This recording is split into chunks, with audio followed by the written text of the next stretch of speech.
Potret PN Kabupaten Karo 2017, sidang yang digelar Pengadilan Negeri PN Stabat pada 2017 yang dipimpin R. Aji Suryo, SH, MH di ruang sidang utama Garuda, ricuh dua terdakwa tulis Ginting penduduk desa Singa Kecamatan Tigapanah Kabupaten Karo dan Arifin Edi Ginting penduduk Jalan Ikan Paus Lingkungan, I Kelurahan Tanah Tinggi Kecamatan Binjai Timur Kodia Binjai ngamuk di ruang sidang. Tetap menolak untuk menjalani sidang yang ketiga kalinya ini. Sampai kapanpun saya menolak untuk disidangkan, karena saya menghormati hukum. Amar putusan pra-peradilan Prapit yang memenangkan saya, seharusnya jaksa mengeluarkan saya dari tahanan. Kalau saya sudah keluar mau ditangkap kembali silakan, teriak tulis Ginting.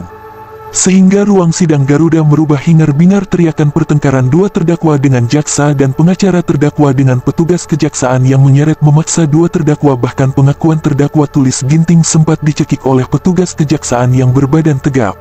Terdakwa pun melepas bajunya di ruang sidang sambil berteriak menuding merekayasa bersekongkol dengan PT Serdang Hulu sambil memegang surat petikan amar putusan dan surat yang dikirimkan pada jaksa dan hakim.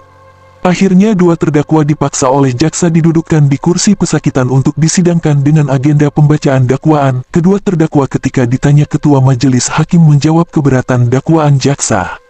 Kedua terdakwa ditangkap polisi pada tanggal 30 Agustus tahun 2017 yang dituduh mencuri sawit di kebun PT Serdang Hulu. Pada tanggal 30 September tahun 2017 Hakim Prapit mengabulkan pemohon Prapit dua terdakwa melalui pengacaranya Dahsat Tarigan, SH dan Immanuel Kolia, SH.